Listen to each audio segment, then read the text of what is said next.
যে দয়া করে রাজনৈতিক দলগুলোকে বা রাজনীতিকে আপনাদের প্রতিপক্ষ বানাবেন না। গতকাল আমি দেখলাম যে একজন উপদেষ্টা, গতকাল পত্রিকা আমি গতকাল এসেছি লন্ডন থেকে আসার পরে আমাকে একজন সাংবাদিক জিজ্ঞেস করলেন যে গতকাল বা তার আগের দিন একজন উপদেষ্টা তিনি মন্তব্য করেছেন যে রাজনৈতিক দলগুলো এই অন্তর্বর্তীকালীন সরকারকে ব্যর্থ করার জন্য কাজ করছে।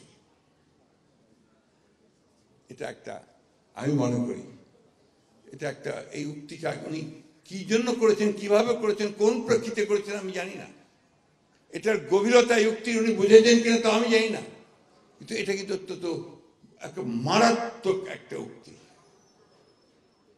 এই সরকার অন্তর্বর্তীকালীন সরকার, এই সরকারকে আমরা সমস্ত মানুষ যারা আন্দোলন করেছি, যারা এই ফ্যাসিস্ট সরকারকে তাড়াবার জন্য আন্দোলন করেছি, ছাত্ররা বুকে রক্ত দিয়েছে, বুকে আমরা রক্ত দিয়েছি, তারা সবাই মিলে এই সরকারকে আমরা দায়িত্ব দিয়েছি। এবং এই সরকারকে দায়িত্ব দিয়েছি যে তারা আমাদের জন্য একটা পরিবেশ তৈরি করবে, এই রাষ্ট্রকে মোটামুটিভাবে একটা নির্বাচনমুখী করে নির্বাচন দিকে নিয়ে গিয়ে নতুন একটা রাষ্ট্র করবার সুযোগ করে দেবে। এই জন্য আমরা সবাই তাকে সাহায্য দিয়েছি। বিশেষ করে আমরা বিএনপির তরফ থেকে প্রথম থেকেই তাদেরকে আমরা সমর্থন দিয়েছি, এখনো তাকে আমরা সমর্থন করে দিচ্ছি, এমনকি এই মুহূর্তেও তাদেরকে আমরা সমর্থন করছি। কেন? আমরা চাই যে তারা কাজগুলো শেষ করে তারা আমাদেরকে, জনগণকে তাদের প্রতিনিধি নির্বাচন করার সুযোগ করে দিয়ে তাদের পার্লামেন্ট, তাদের সরকার তৈরি করার সুযোগ করে দেবে।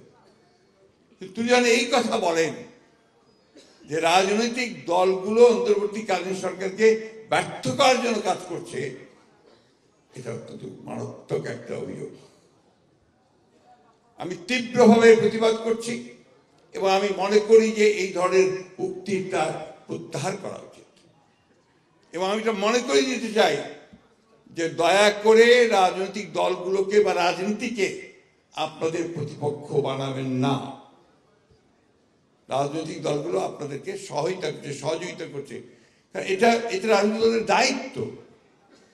সেখানে আজকে যদি আপনি বলেন যে আমরা এটাকে ব্যর্থ করার চেষ্টা করছি, আমরা হাজারবার বলেছি, আমাদের চেয়ারম্যান বলেছেন, আমরা বলছি যে এই সরকার ব্যর্থ হওয়া মানে জনগণ ব্যর্থ হয়ে যাবে, আমরা ব্যর্থ হয়ে যাব, তাই না? তাহলে এই কথাটা ওনারা কেন বলবেন উনি? আমার মনে হয় যে তিনি হয়তোবা এর গুরুত্ব বুঝতে পারেননি, অথবা এর প্রেক্ষিতে বুঝতে পারেনি। কেন বলেছিলাম জানি না, তবে যদি স্বাভাবিক বলে থাকেন, এটা ঠিক না বুঝতে পেরে, তাহলে আমি খুব কিছু বলতে চাই না। কিন্তু উনি জেনে শুনে বলেন, তাহলে আমি অবশ্যই এর তীব্র প্রতিবাদ ও নিন্দা জানাচ্ছি, প্রত্যাহার করার জন্য অনুরোধ করছি।